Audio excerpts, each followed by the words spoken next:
Hi friends, வணக்கம். நான் இன்றைக்கி கொத்தமல்லி தொக்கு செய்யலான்னு பாருங்கள். இதை நல்லா க்ளீன் பண்ணி நான் தண்ணியில் போட்டு கொஞ்சம் நேரம் அந்த மண்ணெல்லாம் தூசியெல்லாம் இருந்ததுன்னா நமக்கு க்ளீன் ஆகி கொடுத்துரும். அதுக்காட்டி நான் போட்டு ஒரு 5 நிமிஷம் வச்சுட்டேன். அந்த மண்ணெல்லாம் கீழே ஒரு வாட்டி அலசி எடுத்துட்டு அடுத்த தடவை இன்னும் வாட்டர் ஊற்றி இதில் இது பண்ணி வச்சுருக்கேன். இப்போ இதை ஜல்லடையில் நம்ம வடிகட்டி எடுத்து கொஞ்சம் நேரம் உணர வச்சிடலாம். பாருங்கள், நான் இப்படி ஒரு ஜல்லடையில் போட்டு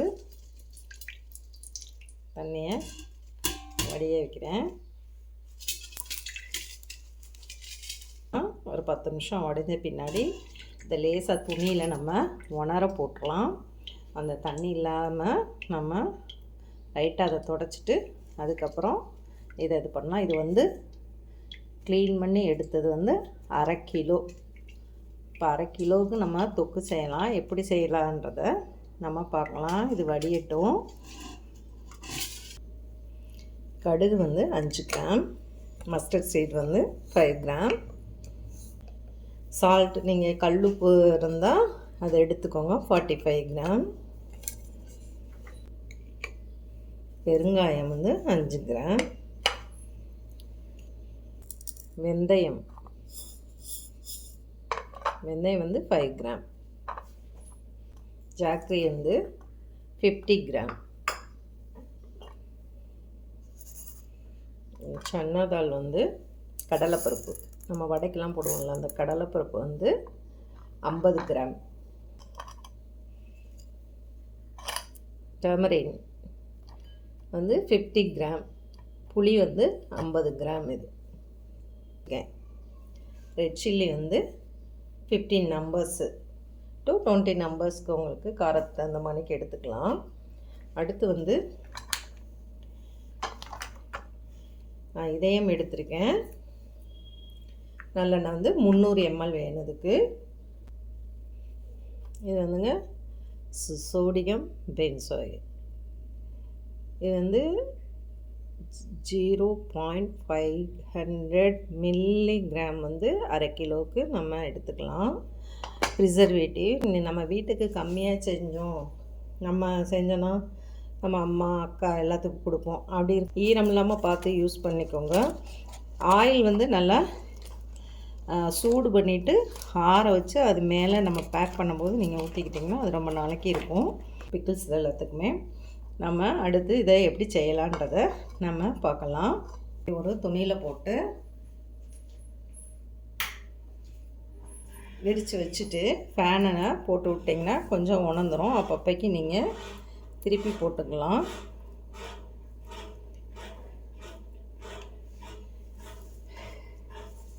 தொடச்சி விட்டுக்கோங்க. இல்லைன்னா இன்னொரு துணியை வச்சு போட்டு நம்ம டவலை லேசான துணியை தான் அதில் போட்டு தொடச்சி எடுத்துடலாம். இதை எடுத்த பின்னாடி நம்ம இதை கட் பண்ணிக்கலாம். வதக்கிறதுக்கு ஈஸியாக இருக்கும்.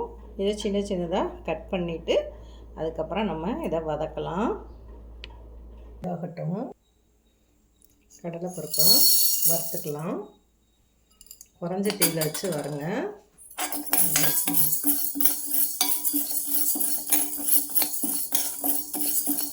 ஒவ்வொரு பொருளையும் நம்ம தனித்தனியாக வறுத்து வச்சாதாங்க நல்லாயிருக்கும்.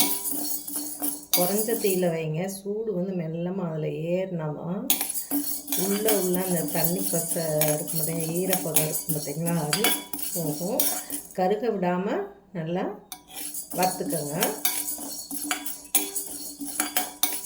நேரமும் மாறக்கூடாது, ஆனால் கருகாமையும் இருக்கணும். கொஞ்சம் மிளகாரத்துக்கு ஒரு 3/4 பங்கு வறுபட்ட பின்னாடி வத்தலையும் இதில் சேர்த்து நம்ம வறுத்து எடுத்துக்கலாம். இந்த சூட்லேயே வத்தலை லேசாக வறுத்துட்டோன்னா நமக்கு கருகாமல் கிடைக்கும். அதுக்கப்புறம் இந்த காம்பெல்லாம் எடுத்துடலாம். வறுத்த பின்னாடி நீங்கள் மிளகாய் வறுக்கும்போது லைட்டாக உப்பு போட்டு மிளகாயை வறுத்து எடுத்துக்கோங்க கருகாமல். ரொம்ப காரமான மிளகாய் இருந்தால் கம்மியாக வச்சுக்கோங்க. ஒரு 12. இல்லை காரம் தான் இருக்குது பரவாயில்லை அப்படின்னு நினச்சிங்கன்னா 15க்கு இது மிளகாய்க்கிட்ட நீங்கள் எடுத்துக்கலாம். பாருங்கள், கடலைப்பருப்பு வறுபட்டுருச்சு. இந்த ஹீட்லேயே வத்தலும் சலசலப்பாக கேட்குதுங்களா, போதும். இதை நம்ம தனியாக எடுத்து ஆற வச்சிடலாம். இதில் கடுகு போட்டுடலாம்.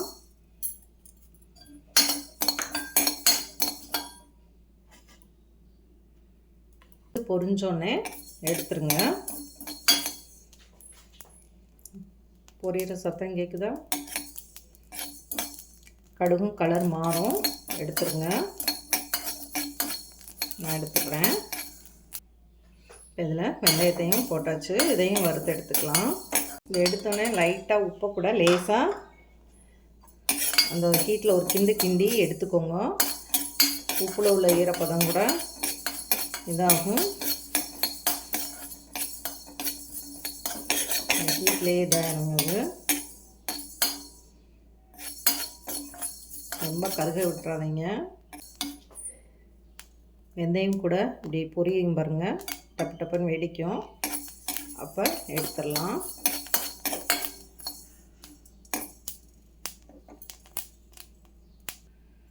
லைட்டாக உப்பை போட்டு லேசாக அந்த சூட்டில் கிண்டி எடுத்துடுறேன். அவ்வளோதான், அரை செகண்ட் தாங்க, போட்டு எடுத்துடலாம். இப்போ இதில் புளியை நீங்கள் வதக்கினாலும் வதக்கிக்கலாம், இல்லாட்டினா லேசாக சூடு பண்ணி எடுத்துகிட்டு நம்ம அரைச்சிட்டு திருப்பி வதக்குவோம் இல்லையா, அப்போ ஆனாலும் லேசாக இதை ஹீட் கொடுத்துக்கிறேன். கொஞ்சம் லேசாக வதக்கி எடுத்துக்கோங்க. அடுத்து நம்ம கொத்தமல்லியை போட்டுடலாம்.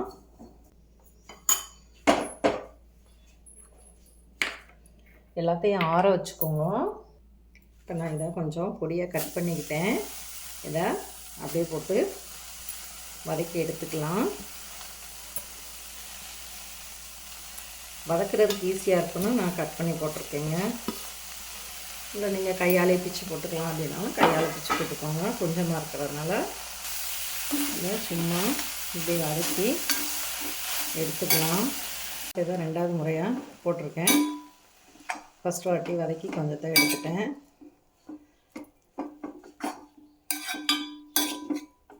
நீங்கள் செய்யும்போது கொஞ்சம் பெரிய கடாயை எடுத்துக்கோங்க. நான் சும்மா வதக்கிறதுக்காண்டி இந்த சின்ன கடாயில் வறுத்து எடுக்கிறேன்.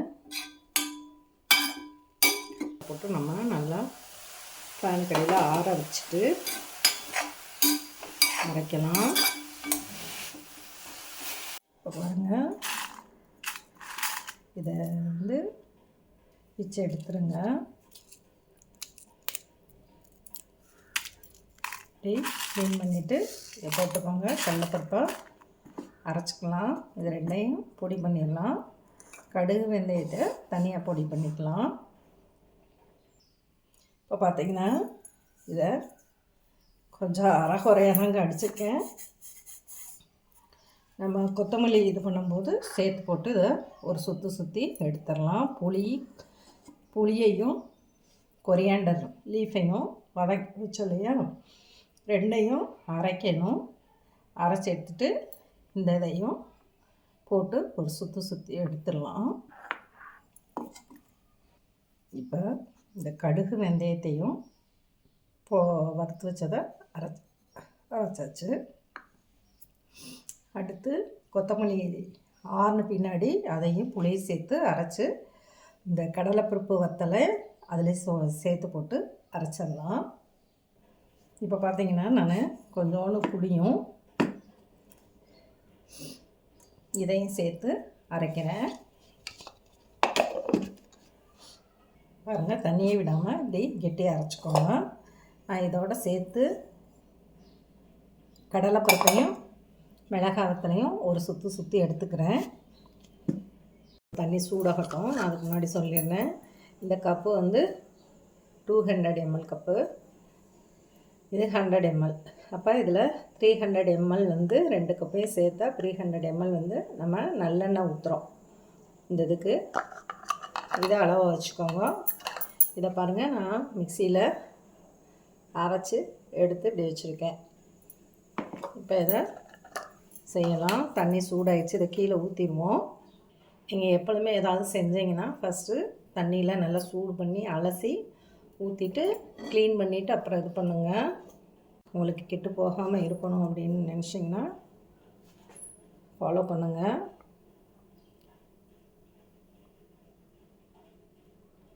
இது பாருங்கள், 100 ml ஆயில் ஊற்றுறேன். சட்டி காஞ்சிருச்சு. ஆயில் மொத்தம் டோட்டலாக நம்ம 300 ml இதில் ஊற்றிருக்கோம். போட்டுடலாம்.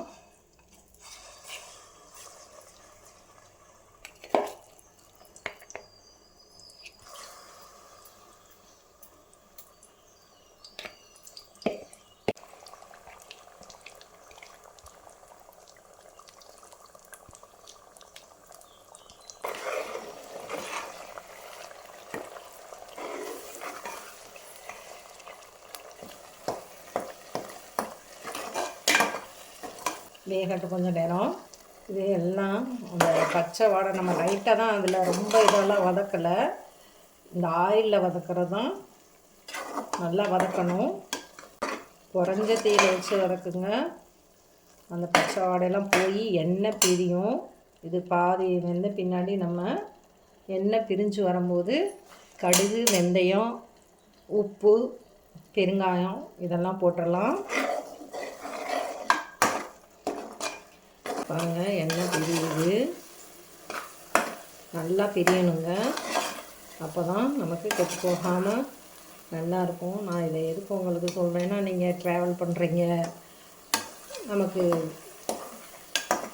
இது பண்ண முடியாது. அப்போ நீங்கள் என்ன செய்யலாம், ட்ராவல் பண்ணுற இடத்துல ரைஸை மட்டும் ஒரு சிலர் குக் பண்ணி சாப்பிடுவாங்க இல்லையா, அப்போ குக் பண்ணி சாப்பிடும்போது ரைஸை மட்டும் வச்சுட்டிங்கன்னா இதை போட்டு பெரட்டிக்கலாம். ஒரு அப்பளத்தை வச்சு சாப்பிட்டுக்கலாம். நம்ம இப்போ ட்ரெயினில் போனீங்கனாலும் நீங்கள் இட்லி, தோசை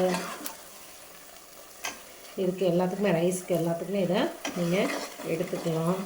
இதில் கடுகு, வெந்தயம் பொரிச்சது,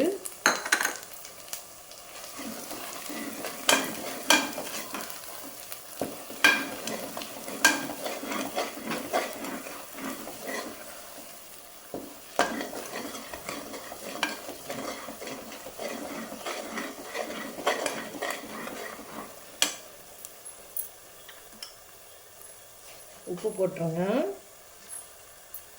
பெருங்காயத்தையும் போட்டுடலாம்.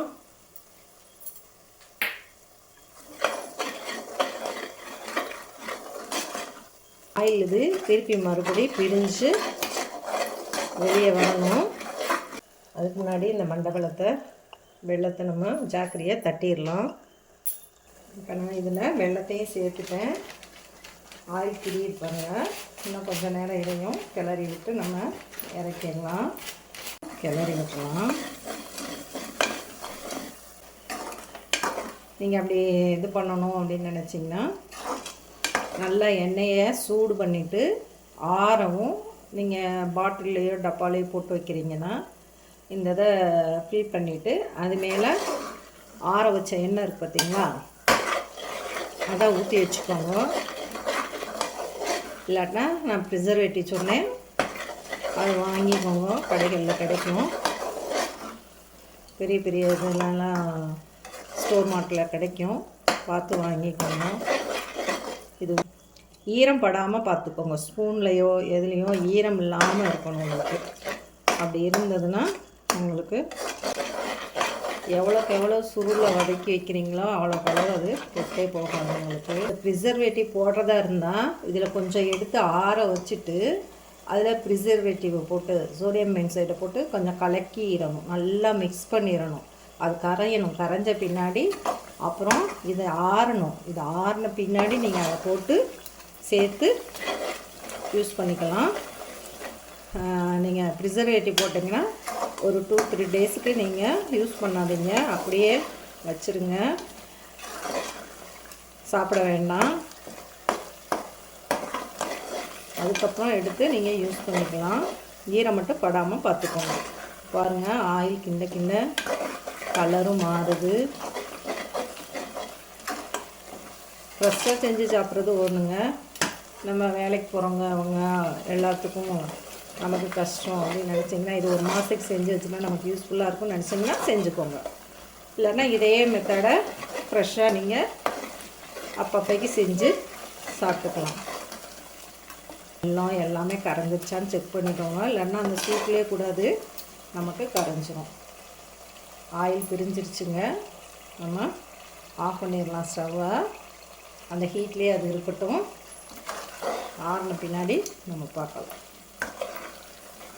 என் சேனலுக்கு லைக் பண்ணுங்கள், ஷேர் பண்ணுங்கள், கமெண்ட் பண்ணுங்கள்.